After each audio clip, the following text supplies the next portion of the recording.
We are in Daf Pei Base, Amid Aleph, 82a, and we are in the last narrow line. We saw in the Gemara that there is a danger, both physical danger and a metaphysical danger, in using shards of earthenware vessels of clay to clean oneself after going to the bathroom. And we saw in regards to Shabbos, using a stone that has grass on it could be a prohibition of detaching from the ground. And we saw a teaching from Rav Chisda to the Rabbi, the son of Rav Huna, about being mindful of ailments that can come from one's practices in the bathroom. So somebody has in front of him either a stone or a shard of clay, of earthenware, with which they can use to clean themselves. So what should they use? So Rav Huna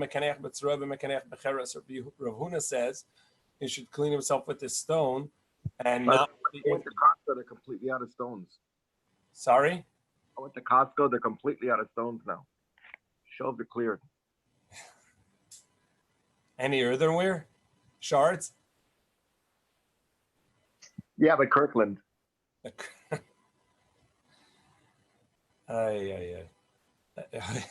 Okay, so if you have a choice of either stones or earthenware, assuming that they're not out in the shops, so you have a choice of either one. So Rav Huna says that you should use the stone. Now, even though that using the stone is a muktzah, because it's not an earthenware vessel, so it doesn't have any usage. Nevertheless, you should not use it. You should not use the earthenware because of the danger. Rav Chisda says, no, do not use the earthenware because of its, do not use the stone because it's muktzah, rather use the earthenware, even though that it could be dangerous on a physical or a metaphysical way. So we ask a contradiction. The Brisa says that if he has a choice of a stone or earthenware, that he should use the earthenware and not the stone. In other words, take the chance with the danger, whether physical or metaphysical, and not with the stone. To Yufta de Rav Huna, that's a contradiction to Rav Huna, who said that no, out of concern for the muksa, out of concern for the safety, use the muksa. Rav from Papa, so Rav from Papa explained Kamed Rav Chisda in front of Rav Chisda. Alima Rav Huna explaining the opinion of Rav Huna, but Ugnei Kalim. They were talking about that it was using something that was smooth. It was the handle of a vessel, and since it's not sharp, it's not a danger, and therefore you'd rather use that than a stone, if you know. And that Rav Huna is correct that if you had a stone or a sharp vessel, you would use a stone, even though that it's muktzah. What happens if he has grass or a rock? So Rashi brings two versions as to what is the issue with grass. Either just it's dangerous because the grass can tear out the body and hurt it, or it's talking about Shabbos, and it's talking about grass that's attached to the ground. And we know that the halacha is that generally you're not allowed to make use of a tree on Shabbos, because you could end up tearing a branch off, and that's detaching from the ground. So you're not allowed to use a tree, but that's only with a firm piece of something attached to the ground, like reeds or tree. But if it was a grass, which is malleable, pliable, so therefore we're not concerned that you're going to tear it up. So if he had in front of him a pebble or grass, so Rav Chisda Rav Amnuna, they had a discussion about this. One says use the stone and do not use the grass. Again, so if it's on Shabbos, use the muksa of the stone rather than using something attached to the ground, the grass. If it's in a weekday, it says that the pebble is safer than the grass. One says you're better off using the grass than the stone. Mesave. So we ask a contradiction because it says in the Brisa, it says that somebody who uses anything that fire can consume to clean themselves, then as a result, they will get an ailment of the muscle being displaced, tearing, and could be dangerous. So it depends whether they're talking about wet leaves, which are wet leaves fire cannot consume, and therefore you're allowed to use that, or dry leaves, which fire can consume, and you're not allowed to use. It's interesting to note that obviously all of the toilet paper and that we use today is fire can consume. Talk about a natural product which fire can consume, and as a result it means that it's dry and straw-like, and as a result it can cut the body, it can hurt the body.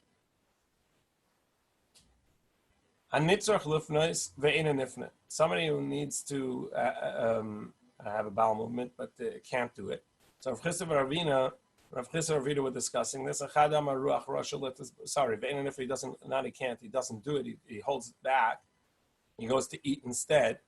So Rav Chisda and Ravina, one says he's going to have a bad odor in the mouth, so he's going to get bad breath. And the other says, no, actually his body sweat and his body odor will become bad.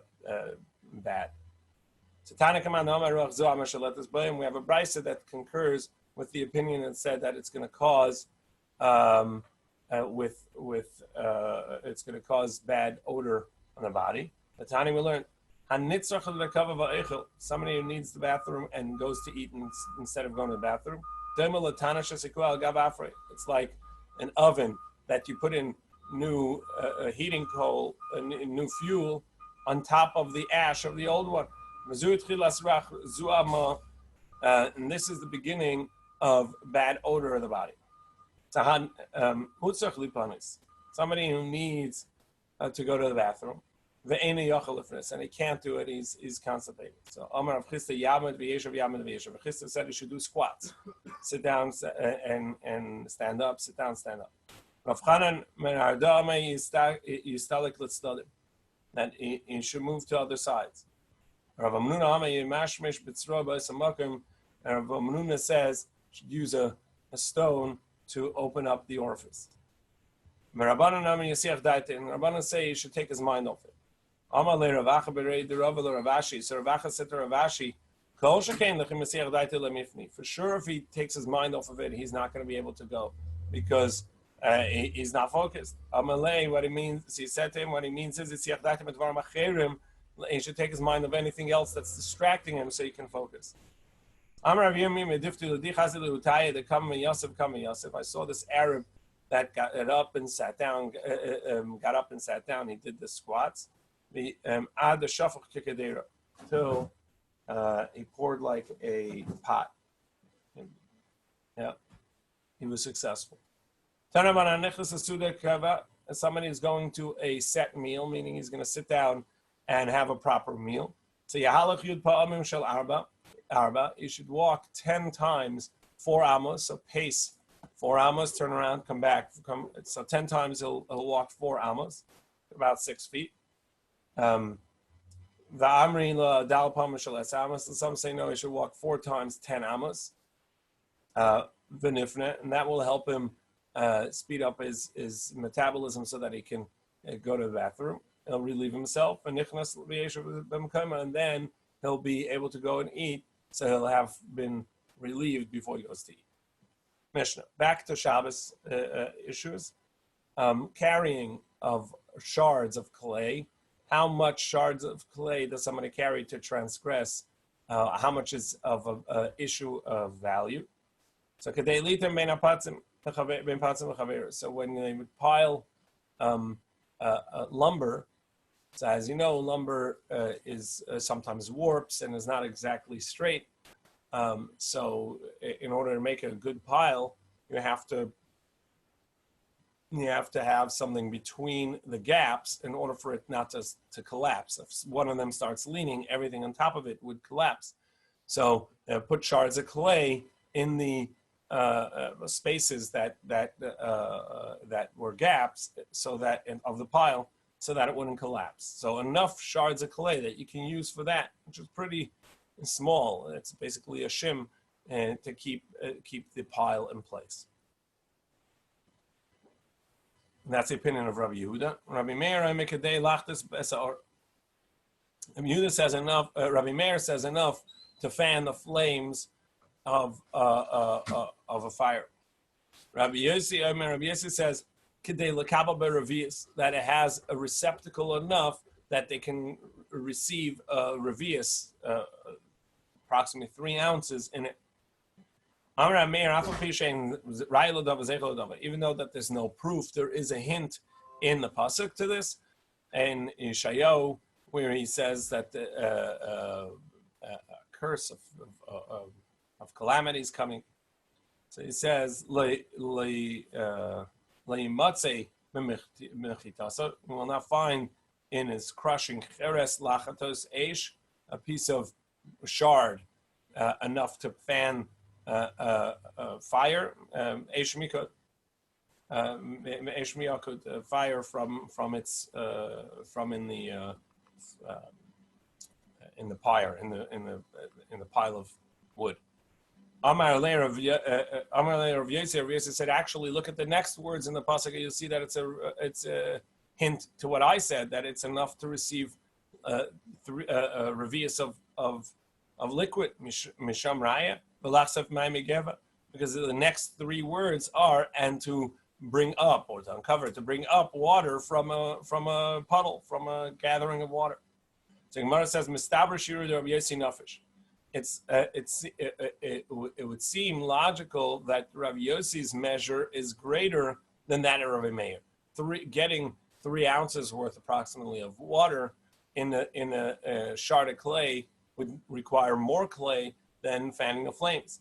However, Mikra shiru the Rabbi Meir nafish, but in the verse it seems that Rabbi Meir is more. Why did it seem Rabbi Meir is more? Because the Isaac Adaitach shiru Rabbi Yossi nafish. Because if you think fanning the flame is more than gathering the water, if you think the water is more than the fanning the flame,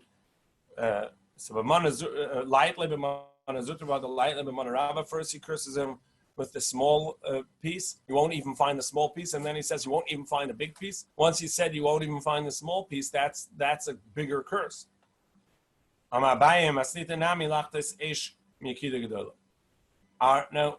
Our Mishnah also is actually talking about a larger piece of shard, that can handle 3 ounces approximately of liquid, because he's taking fire, he's fanning the flames and taking out some of the cleaning out the fire of a much larger fire. Rabbi Yossi says there's no proof from that pasuk because it's talking about water as well. So Shape Kamal Rabbi Yossi says a good point to Rabbi Meir. You're bringing proof to your meaning of to your minimum size of a shard, fanning a flame and fixing a fire. But Rabbi Yossi's response is that the pasuk itself also says and a shard for gathering water. Rameir says now the meaning of the pasuk is lemibay. I don't need to tell you this because even this not only something that is worthy to people you won't find, meaning you won't even find a small shard of clay that you can fan the flames with, which people use. But not only that, you won't even find something that people don't really care about, which is getting water in a shard of clay from a puddle. And that's what the curse is. Not only will they not find a shard of clay in the broken clay, the broken vessels, to fan the flames, which is something that's important to people, but even something that's not important to people, like drinking out of clay and using it as a cup, that also they will not find. So the meaning of the Mishnah again is that it has to be a shard of clay that has some value, some utility, in order for it to be considered a significant enough carrying to transgress. And the Mishnah says that this counts, or Meir says that this counts enough because it's enough to fan a flame. Or Rabbi Yossi says even smaller, even something that you can drink from, to which Rabbi Meir says, no, the verse is not proof that that's of significance, but rather that that's a greater curse. Not only something of significance will you not find, but they will not even find something of no significance. With this we complete the Perek HaMotziyayin, which lists all various type of things that may have some utility, and that therefore they would count enough to transgress and carry. The next Perek is a little bit out of place. Rashi in his first note says that the reason we have this is tangential because later in the Mishnah, that one of the cases of the Mishnah is in regards to bathing on Shabbos, bathing a baby that had a bris on Shabbos. So therefore, we bring these statements of Rabbi Akiva in regards to other things, because one of the statements he's going to give us is in regards to Shabbos. Rabbi Nachananel says it's because we had a Mishnah in this last Mishnah where Rabbi Yossi and Rabbi Meir are using hints from a verse to support the basis for their minimum size of carrying. So too over here we have a hint support for the halachas of Rabbi Akiva, and that's why we're bringing these. Amar Rabbi Akiva. How do we know that somebody carries avodah zarah, idols, is going to be tamei for carrying, just like somebody who carried nida, someone who's a nida, which also causes tuma of masa of carrying. Shenemar, for it says tizrim k'modava, because it says in avodah zarah, in regards to idols, you shall disperse them like the ailment, and say to them, leave. So what the hint of dava over there is a hint to, because the Torah in regards to nida also says, in menstrual bleeding says that it is a form of dava, of ailment, and therefore there's a comparison. Ma nida matama b'masa, and so therefore we're learning just as nida is susceptible to tumah of masa, avodah zarah matama b'masa is susceptible to tumah of masa of carrying. When somebody carrying is it, there's tumah. Now we're going to see the distinction between tumah of two unique tumas that apply to nida: tumas masa, carrying, and even masame, which Rashi interprets even masame to mean that anytime someone has tumas nida sits on something, the airspace beneath will be tamei, and if there's a vessel in there, that vessel will be susceptible to tumah. So not only the chair is tamei because of midras, which we've seen many times now, the pressure tumah, somebody leaning on something, but if there's a bag underneath the chair, there's a vessel underneath the chair, that would be susceptible to tumah, that will become tamei as an even masame, because it's underneath this stone chair that they're sitting on. So those are the two unique tumas there, and then we have a tumah of sheretz, which we know that's the general tumah, and we're going to go and make comparisons to see why there's a tumah by one and not the other. So Tanan Hasan, we learned over there Mishnah basis somebody whose house shared a wall with a house of idol worship, and the wall between the two houses collapsed. Menafal. He may not rebuild that wall, because by rebuilding that wall, he's rebuilding the wall of a house of idolatry. So what does he do? He must move the wall into his own space 4 amos, 6 feet. And he can build over there. And the space beyond that wall, he must make a bathroom or a children's bathroom and just put a little fence between the two. So he's not making a proper wall, and he can't release his space to the Avodah Zarah. Obviously, then he's expanding the house of idolatry, so that he can't do either. So he's going to leave that space where he didn't rebuild the wall for the house of idolatry, but also is leaving the space for a non-functional use, house use. If the wall itself originally belonged to both, we know that that walls are very thick even today in Eretz Yisrael. Many walls are very thick. When you go to ancient times, the walls were very thick. So he had a lot of space in the wall. So he can measure his 4 amos that he has to pull in from the midpoint of where the wall used to be, because they shared the wall. What does he do? What does he do with the broken stones and wood and dust that came out of the collapsed wall? Metamen kasheretz. That's all going to be tamei as a sheretz, as a rodent. Shenema, for it says shaketz to shaketzenu. It says in regards to avodah zarah, you shall be disgusted by it. You shall see it as disgusting, and it's the same word used for a sheretz. So just as this is a sheretz is tamei, so too this is tamei. However, Rabbi Kiva says no, it's not just simply tamei like a sheretz, which is tamei in touch and but not in carrying it. But rather, Tizer and Kamaydava brings the verse that we have in our Mishnah, and Manida Matama B'masa, Alphabetizar Matama Masa, and say that it says that it's tamei more than a sheretz, it's tamei also by carrying.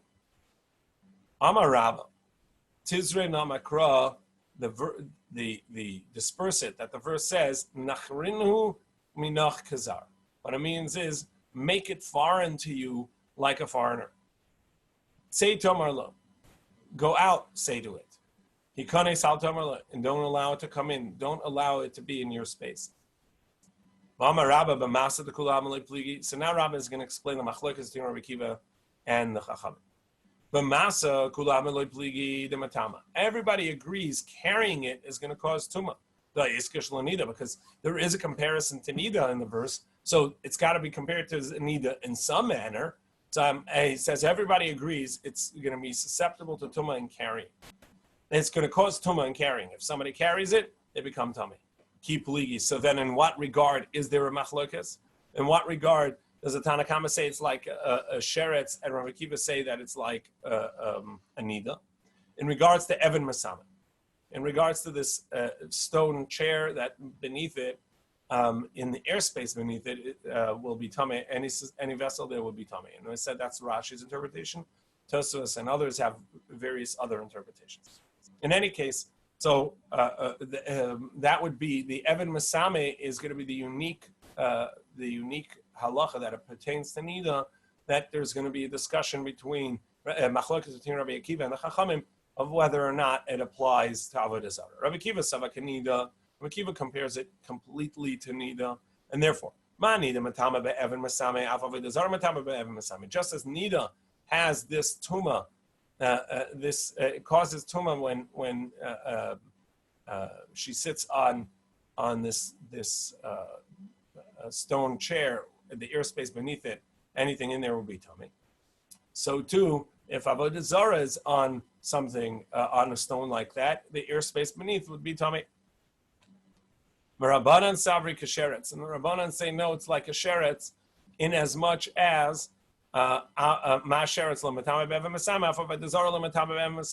as sheretz doesn't have this unique tumah of Evan Masame, so too avodah zarah wouldn't. And if it's on a stone, the airspace beneath would not cause tumah. However, they would both agree that it's not completely like sheretz, in as much that it's susceptible, it will cause tumah by carrying. Fine. So since Rabbi Akiva says it's completely like nida, in that it has both the tumah if you carry it and the tumah if it's sitting on a stone in the airspace beneath it, it'll be tummy. So in regards to what manner is it going to be like a sheretz? Because the Torah says shakates to shakatzenu. What's that teaching? The Gemara says iskish l'sheretz l'mishamshel. It's to tell you that anything that services the idol itself, that's not going to be cause tumah by carrying. So it's telling you that just as a sheretz, it's the sheretz itself. So too, in regards to avodah zarah, it's the idol itself, and not all of the accoutrements that assist and are there for the idol. Those will not have this tumah. Well, according to Rabbanan, in what comparison is there to nida? Lamasa, to tell you that it's susceptible to tumah as something that when you carry it. It causes tumah when you carry it. So Gemara says, well, that's not unique to nida. That even avela has that. But look, rachmala and avela.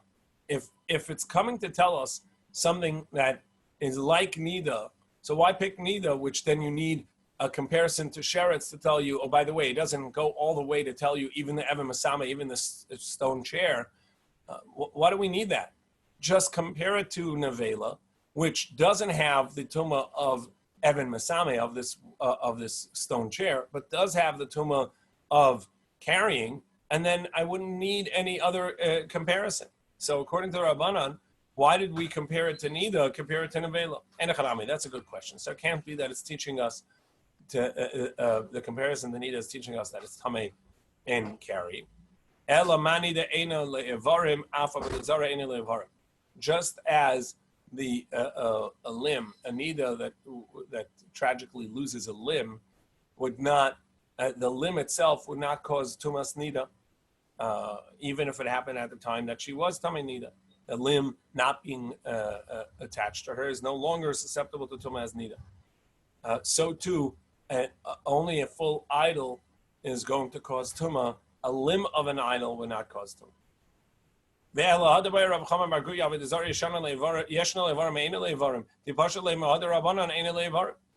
based on this, why did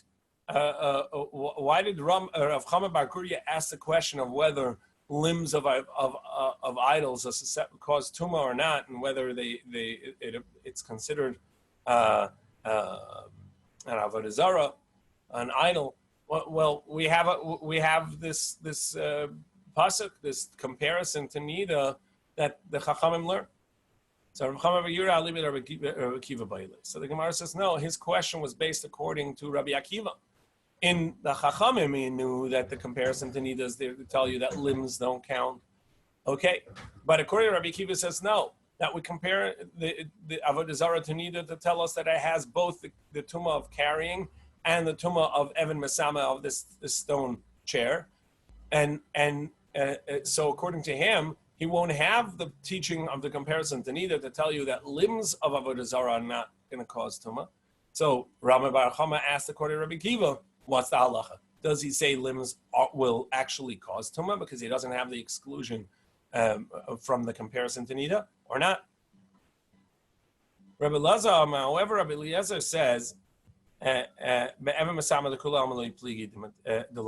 says no, not like we just said from Rabbah, that everybody agrees avodah zarah causes tumah when you carry it, and the only machlokas, the only disagreement between Rabbi Akiva and the Chachamim is whether this stone chair causes tumah. Just quite the contrary. Everybody agrees avodah zarah will not cause this unique tumah of Evan Masama, that of this stone platform, stone chair. Ki pligi b'masa, and the machlokas is only in regards to when you carry idols, whether you become tamei. Rabbi Akiva savar kanida. Rabbi Akiva says it's like a nida. Ma nida matama b'masa, avodah zarah matama b'masa. Just as nida causes tumah when you carry it, so too idols, when you carry it, it causes tumah, and like our Mishnah. Rabbanan Savi Kesheretz, and Rabbanan said, no, it's like a sheretz. Ma sheretz le metama b'masa, afabedazar le metama b'masa. Just as a sheretz, a rodent, does not cause tumah when you carry it, so too avodah le metama b'masa. So too avodah does not cause tumah when you carry it. Well, now we have a question on Rabbi Akiva. You just explained, according to Rabbi Akiva, the unique tumah of Evan Masame, of the stone platform, that's unique to Nida, that he's not comparing to idols. Comparing to Nida. Carrying it, it causes tumah when you carry it, that he's comparing to Nida, and idols will cause tumah when you carry it. So in what manner is it compared to sheretz? The Rabbanan compare it to sheretz to say that it doesn't cause tumah when you carry it. According to Rabbi Akiva, what is a comparison to sheretz? Because the Torah says, shaketz to shaketzenu, which shall be discussed to you using the word sheketz. So the Gemara says, limasham shel, to tell you that that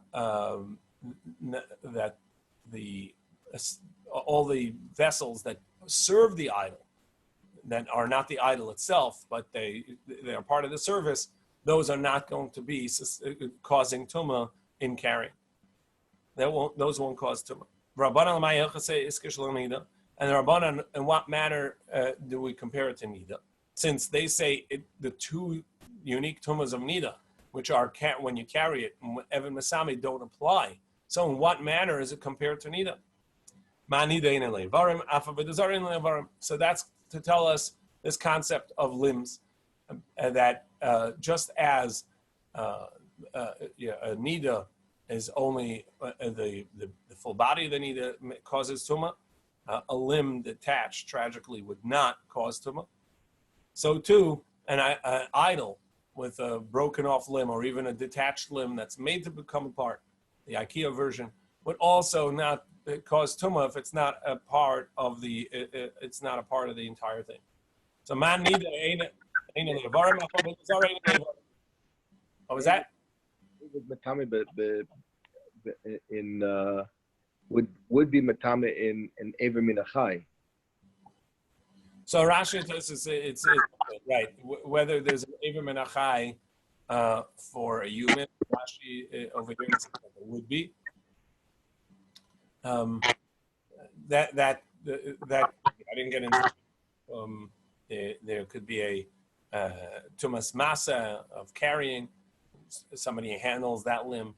Tumas ohel, the limb itself, it could cause tumah in the household, and it could have the Torah, the teaching of Ever Minachai. It could be have the rules of a limb from a human, from a living being, that causes various tumas. So that's true, but we're talking about as far as the tumas nida, as far as the nida tumah goes, it would not have that tumah. It would not. It would the tumah of carrying it as tumas nida, the tumah of Evan Masame, of it being on a stone chair would not cause tumah for what's beneath it. It wouldn't have the unique tumas of nida if it was a limb. The tumas of Ever Minachai have their own laws, and that's what would apply, as Rashi tells us here. In any case, according to Chachamim, the comparison to Nida is to tell us that it doesn't have this rule of limbs, just as by Nida, the Tumah of Nida, that version of Tumah doesn't apply to the limb. So too, limbs of Avodah Zarah, whether it's a broken off limb or whether it's made to come apart, when the limb itself would not cause tumah by carrying, or Evan Masame, unless it's actually the entire thing. So now we're at Pei Gimel Amid Aleph, 83.1, 83.8. Rabbi Akiva l'may hilchas iska shel nida. Well, so according to Rabbi Akiva, we have the same question we asked before. Rabbi Akiva says that it's compared to nida, but we said that the comparison to nida is not complete, the unique tuma of Evan Masame, the unique tuma of this stone chair would not apply to the idols. So it's not a complete comparison to Nida. What is it compared to? In regards to carrying, that if you carry the idols, you're going to cause tuma like carrying a Nida. So lamasa, so lakshana vela. So that is not unique. That we find at other tumas. So why did we compare it to Nida? Compare it to an avela, to a dead carcass of an animal. To enachanami. So indeed, that must not be what we're learning from Nida. Elaman Nida ina levarim af avodazari levarim. So he's going to agree to the chachamim that what we're learning in regards to the comparison to Nida is to tell us that just as Nida, that tumah does not apply to limbs, so too the tumah of idolatry does not apply to the limbs. And as we said, whether it's a broken off limb or a limb that is detached. Ella Ahad Bay Rabbi Bachoma Rav Chama Baguria Avidazar Yeshan Levarim Ein Levarim Tifshet Le Ha Ben Rabbana Ben Akiva. So now we have the question of Rami Bachama of whether idolatry, sorry, idols cause tuma when they're limbs, and we have both the Chachamim and Rabbi Akiva saying that we learn from Nida that it doesn't cause tuma. It's not made. It's not a full avodah zarah, and Rabbi Akiva says, and the Chachamim both say we learn from Nida that it doesn't cause that tuma. So why is Rami Bar Chama even asking the question? Rami Bar Chama karabba masni. So you're right. This interpretation of the machlokas between Rabbi Akiva and the Chachamim is the interpretation one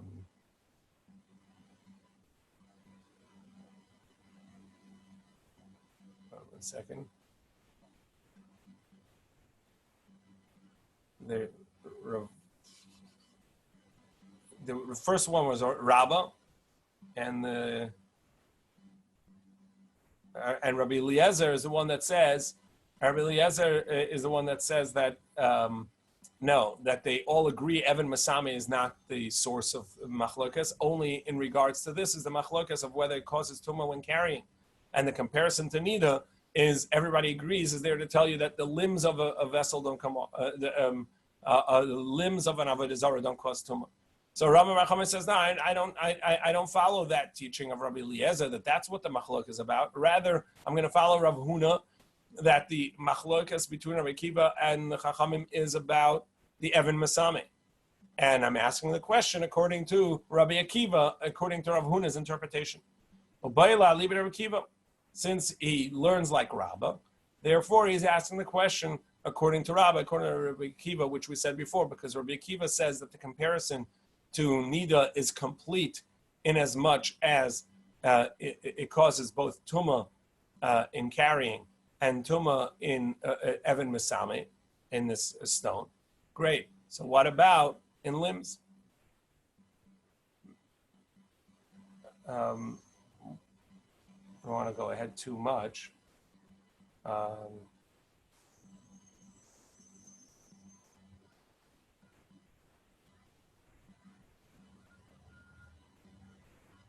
Let's just talk a little bit about this. Let's review this last point, and then we're going to see if we have time to talk about one of the Tues. So we have three unique tumas here for avodah zarah, two exemptions, and three unique tumas. We have a tumah just that they themselves are tamei, which we can learn from sherets. Sherets, being a rodent, causes tumah in a simple, just by touch. That's called tumas maga. And then we have the tumah of carrying. If you carry something, such as nevela, such as anida, it'll cause tumah. So too over here, avodah zarah, when you carry it, it causes tumah. Then we have the tumah of Eben Masam, which is a unique tumah, and Rashi interprets that to be a stone chair that the airspace beneath would be tamei, and any vessel in there would cause tuma. And the two exceptions that we have are exception that we would learn from Nida, that avodah zarah, that a limb of avodah zarah, whether it's made to come apart or it broke off, would not cause tuma. And we have the meshamsheh, that which services avodah zarah, would not cause tuma. That this tuma, whether it's the tuma of carrying, whether it's the tuma of touch, would not apply, would only apply to the avodah zarah itself, would not apply to any of the vessels that service the avodah zarah.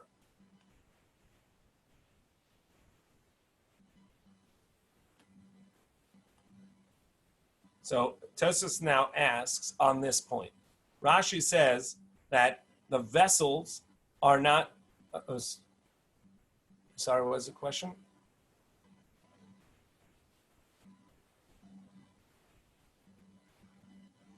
Does a Lego cause tuma? Is that the question?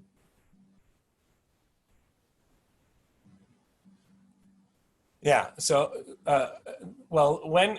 if you had an idol made of Lego, so even though that Lego is not susceptible to tuma because it is plastic, I don't know if you make tuma, if you make a Lego into avodah zarah, that I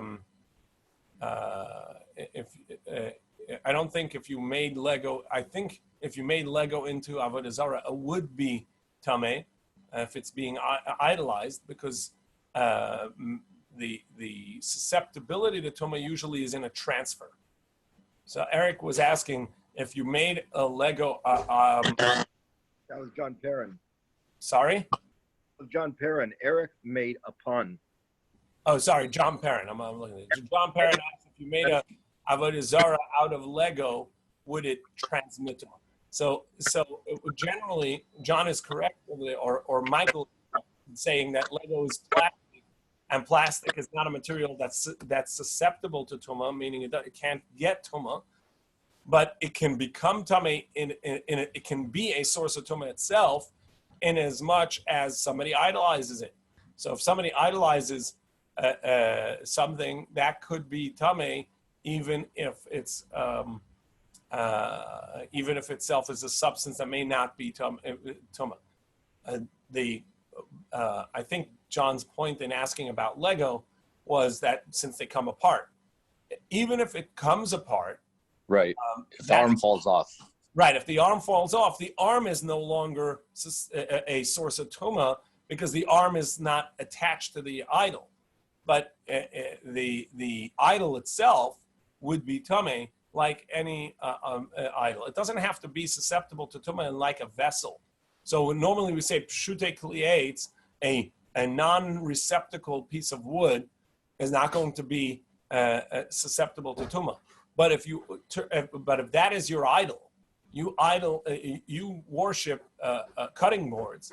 So that cutting board is going to be tamei because it is an idol. It is a god. His question was, would it transmit tuma? It won't transmit tuma. Well, it would transmit. It wouldn't receive, but it can make other things come. So if you carried the cutting board, or if you carried a Lego, if you carried a Lego Hercules or a Lego Thor, so then that's going to cause tuma. And it's going to cause tuma. It's going to transmit tuma to the one carrying it. It just won't be susceptible to other tuma. Does that make sense? So I guess my scenario is you have this Lego Thor, you're carrying it in your pocket, the arm falls off it, and you take your stuff out of your pocket and you go put it down on the table with a sitter or something. Are you causing problems that way or no? Well, when you carry the entire Thor, so then you caused yourself tuma by carrying.